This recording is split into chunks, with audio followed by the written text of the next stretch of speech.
Hi friends, welcome to Sannu's kitchen. இன்றைக்கி நம்ம தக்காளி சட்னி பார்க்க போகிறோம். அந்த தக்காளி சட்னி இது பச்சையாக அரைச்சி கொதிக்க வைக்கிறது ரொம்ப நல்லாயிருக்கும். இட்லிக்கு, தோசைக்கெலாம் அது என் பொண்ணுக்கு இது ரொம்ப பிடிக்கும். ஸோ உங்களுக்கு இதை எப்படி பண்ணுறதுங்கிறத காமிக்கிறேன். அதுக்கு தேவையான இன்க்ரீடியன்ட்ஸ் பார்த்திங்கன்னா, சின்ன வெங்காயம் எடுத்துக்கோங்க, ரொம்ப நல்லாயிருக்கும். இல்லாதவங்க பெரிய வெங்காயம் எடுத்துக்கோங்க.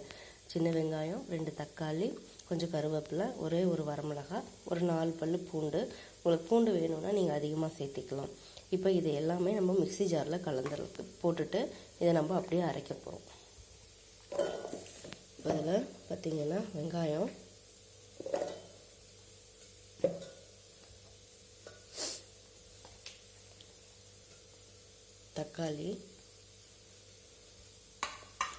தக்காளி சேர்த்துட்டோம்.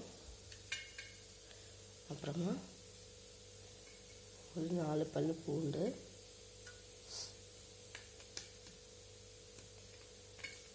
நீங்கள் காரம் ஜாஸ்தி வேணும்னா நீங்கள் காரம் ஜாஸ்தி சேர்த்துக்கோங்க. நான் என் பொண்ணு காரம் கம்மியாக சாப்பிடுவாள். ஸோ அதனால் நான் இதில் ஒரே ஒரு வரமிளகாய் சேர்க்குறேன். ஒரே ஒரு வரமிளகாய் போட்டுருங்க. போட்டு ஒரு 4 கருவேப்பிலை போட்டு அரைங்க. நல்லாயிருக்கும். ஏன்னா கருவேப்பிலை ஒதுக்கி வச்சுருவாங்க, அதனால் இதில் போட்டு அரைக்கிறேன் நான். நீங்கள் வேண்டாம்னா நீங்கள் எடுத்துக்கலாம், தாளிக்கிறப்போ போட்டுக்கலாம். இப்போ நல்லா நம்ம நைஸாக இதில் கொஞ்சம் உப்பு சேர்த்து நைஸாக அரைச்சி எடுத்துக்கலாம்.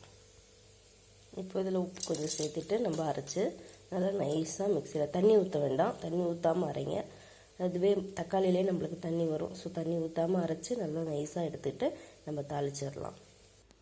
இப்போ தக்காளி சட்னி செய்கிறதுக்கு நம்ம மிக்சியில் நல்லா அடித்து எடுத்துட்டோம். இப்போ நம்ம இதை தாளிக்கிறதுக்கு வடைச்சட்டியை அடுப்பில் வச்சிடலாம். நல்லெண்ணெய் ஆட் பண்ணிக்கோங்க. நல்லெண்ணெய் ரொம்ப இது காரம் ஜாஸ்தி இருந்தாலும் நம்மளுக்கு அடக்கும். இந்த சட்னிக்கு நல்லெண்ணெய் ரொம்ப நல்லாயிருக்கும். ஸோ நல்லெண்ணெய் ஆட் பண்ணிக்கோங்க. இப்போ எண்ணெய் நல்லா சூடாகட்டும்.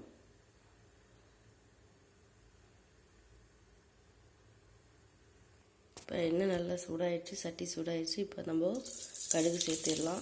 கடுகு சேர்த்துட்டு கடுகு நல்லா பொரிஞ்சோடனே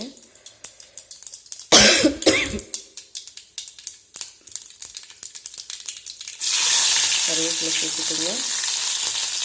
கருவேப்பிலையும் நல்லா பொரிஞ்சோடனே நம்ம தக்காளி, வெங்காயம், வரமிளகாய், பூண்டு இதெல்லாம் போட்டு அரைச்சி வச்ச பச்சையாக அரைச்சிருக்கோம்.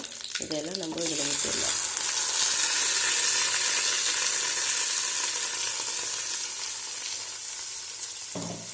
ஊற்றிட்டு ஒரு தடவை நல்லா கலந்து விட்டுருங்க. இதிலே நம்ம உப்பு போட்டு அரைச்சிருக்கோம். ஸோ உப்பு நான் இப்போ சேர்க்கலை. நீங்கள் உப்பு போட்டு அரைக்கலைன்னா இந்த ஸ்டேஜில் உப்பை சேர்த்துக்குங்க. இது இப்போ நல்லா கொதிக்கட்டும். இப்போ தக்காளி சட்னி நல்லா கொதிச்சிருச்சு. இப்போ நம்ம இதை ஆஃப் பண்ணிவிட்டு ஒரு கிண்ணத்தில் மாற்றிடலாம். இப்போ நம்மளுக்கு தக்காளி சட்னி ரெடி ஆயிடுச்சு. இது இட்லி, தோசைக்கு ரொம்ப நல்லாயிருக்கும். ட்ரை பண்ணி பாருங்கள். வீட்டில் எப்படி வருதுன்னு ட்ரை பண்ணி பார்த்துட்டு எனக்கு கமெண்ட் பாக்ஸில் கமெண்ட் பண்ணுங்கள். லைக் பண்ணுங்கள், ஷேர் பண்ணுங்கள், சப்ஸ்கிரைப் பண்ணுங்கள். பக்கத்தில் இருக்க பெல் ஐக்கானையும் மறக்காமல் கிளிக் பண்ணி விட்டுருக்கேன்.